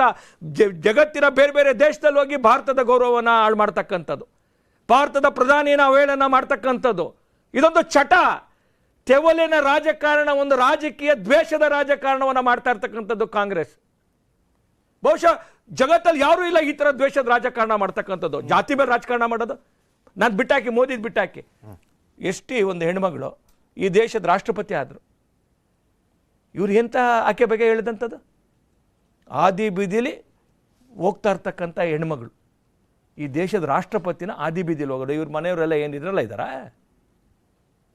ಅಲ್ಲ, ಏನಾಗಿದೆ ಕಾಂಗ್ರೆಸ್ನವ್ರಿಗೆ ಅಂತ ನಾನು ಕೇಳ್ತೀನಿ. ಅವ್ರು ಹೇಳಿದ್ರು ಅಂತ ಯಾವ ನೀವ್ ಹೇಳಿದ್ರೆ- ನಾನ್ ಹೇಳಕ್ ರೆಡಿ ಇಲ್ಲ. ನೀವ್ ನೋಡಿ, ಹೇಳಿದ್ರೆ ಸರಿ, ನಾನು- ಅವ್ರು ಹೇಳಿದ್ರೆ ತಪ್ಪು. ಇಲ್ಲ ಇಲ್ಲ ಇಲ್ಲ. ನೀವು ನಾವು DNA ಯಾವ್ದು- ಮಾತಾಡ್ತೀರಿ. ನಾನು ಏನಕ್ಕೆ ನೀವು ಹೇಳಿದೆ ಆ ಅವ್ರ ಅಪ್ಪನ ಮಾತನ್ನ- ಹೆಸರು ಏನಕ್ಕೆ No, no, no, ತಗೊಳ್ಳಿಲ್ಲ ಅಂತ ನಾನು ಯಾಕೆ ಕೇಳ್ತೀರಿ. ಈ ಮಾತನ್ನ ಹೇಳ್ದೆ ಅದೆಲ್ಲ ಅಂತಂದ್ರೆ- ಪರ್ಸನಲ್ ಅಲ್ಲ. No, no, no. ಅದೆಲ್ಲ ಪರ್ಸನಲ್ ಅಲ್ಲ. ನೋಡಿ, ನಾನು ಸಿದ್ದರಾಮುಲ್ಲಾ ಖಾನ್ ಅಂತೀರಿ ಅವ್ರು ನೋಡಿ, ಹೇಳ್ದಂಗೆ. ಈಗ ಇವರು ಸಿದ್ದರಾಮುಲ್ಲಾ ಖಾನ್ ಅಂದ್ರೆ ಅದು ಪರ್ಸನಲ್ ಯಾಕೆ ಅಲ್ಲ. ಸಿದ್ದರಾಮುಲ್ಲಾ ಖಾನ್ ಅಂತ ಹೇಳಕ್ಕೆ ಜನ ಒಂದು ಶರ್ಟ್ ಕೇಳಿ ಸಿಟಿ ರವಿ ಅಲ್ಲಪ್ಪ, ಅವರು ಇವತ್ತು ಹೇಳಿದ್ರೆ ಅಷ್ಟೇ, ಇವತ್ತು ಅವರು ಸಮಜಾಯಿಸಿ ಕೊಡ್ತಾರೆ. ನಾನು ಯಾಕೆ ಹಾವಿಗೆ ಹೋಲಿಸ್ತೆ ಅಂದ್ರೆ ಕೂತ್ಕೊಂಡು ಕೇಳಕ್ಕೆ ನಿಮಗೆ ಪೇಷನ್ಸ್ ಇದೆಯಾ? ನಿಮ್ಗೊಂದು ಮಾತು ನೀವು ಹೇಳ್ತೀನಿ ಅದನ್ನ ನಂಬೋದಿಲ್ಲ, ನೀವು ಅದನ್ನ No, no, no, ಒಪ್ಪೋದಿಲ್ಲ. ಅದಕ್ಕೆಲ್ಲ ನಾ ಹೇಳ್ತೀನಿ, ಒಂದು ಭಾಷೆ ಅಂತಕ್ಕಂಥದ್ದು, ಒಂದು ಭಾಷೆ ನೋಡಿ, ಈ ದೇಶ ಸಂಸ್ಕೃತಿ ಯಾವ ನೆಲದಲ್ಲಿ ಹೇಳಿರೋಂಥದ್ದು. ಯಾವ ಬಸವಣ್ಣ ಈ ದೇಶದ ಒಳಗಡೆ ಜಗತ್ತಿಗೆ ಪ್ರಜಾಪ್ರಭುತ್ವದ ಮೌಲ್ಯವನ್ನು 800 ವರ್ಷಗಳಿಂದ ಕೊಟ್ಟಂಥ ಆ ಪುಣ್ಯ ಭೂಮಿ ಒಳಗಡೆ ಕರ್ನಾಟಕದೊಳಗಡೆ ಇಂಥ ಮಾತುಗಳು, ಯಾವ ಸಹಬಾಳ್ವೆ ಎಲ್ಲರನ್ನು ಗೌರವಿಸಬೇಕು ಅಂತ ಹೇಳ್ದಂಥವ್ರು, ಜಾತಿ ಮೀರಿ ಕುಲ ಬೇಡ ಅಂತ ಹೇಳ್ದಂಥ ಜಾಗದೊಳಗಡೆ ಜಾತಿ ಒಂದು ಯಾಕಶ್ಚಿತ್ ರಾಜಕಾರಣಕ್ಕೋಸ್ಕರ ಯಾವ ಮೌಲ್ಯವನ್ನು ಇವ್ರು ದೂರ ಮಾಡಿದ್ದೆ? ಇವರು ರೈಟ್, ಯಾವ ಮೌಲ್ಯ ದೂರ ಮಾಡಿದ್ದು ಇವ್ರು ಕಾಂಗ್ರೆಸ್ನವರು? 700-800 ವರ್ಷಗಳ ಪರಂಪರೆ. ಇವರು ಯಾರನ್ನ ಬಿಟ್ರು? ಅಂಬೇಡ್ಕರ್ ಬಿಡ್ಲಿಲ್ಲ.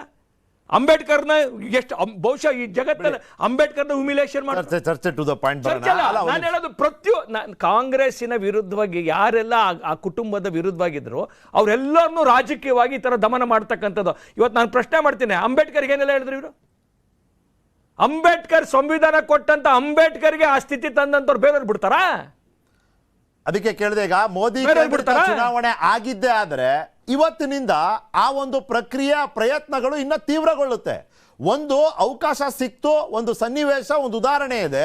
ನಾಡಿದ್ದು ಪ್ರಧಾನಿ ಮೋದಿ ಕರ್ನಾಟಕದ ಚುನಾವಣೆ ಅಖಾಡದಲ್ಲಿ ಎಂಟ್ರಿ. ಇಲ್ಲಿವರೆಗೂ ಬಂದಿದ್ದು ಉದ್ಘಾಟನೆ, ಶಂಕುಸ್ಥಾಪನೆ, ಅದೆಲ್ಲ ಪ್ರಧಾನಮಂತ್ರಿಯಾಗಿ. ಆದರೆ ಮುಂದಿನ ದಿನಗಳಲ್ಲಿ ಬರೋದು ಒಬ್ಬ ಬಿಜೆಪಿಯ ಹಿರಿಯ ನಾಯಕರಾಗಿ. ಈ ಥರದ ಸಂದರ್ಭದಲ್ಲಿ ಈ ಒಂದು ವ್ಯಾಖ್ಯಾನ, ಈ ಒಂದು ಹೋಲಿಕೆ, ಇದರ ರಾಜಕೀಯ ಲಾಭ ಯಾರು ಮುಂದಿದ್ದಾರೆ? ಚರ್ಚೆ ಮುಂದುವರಿಯುತ್ತೆ.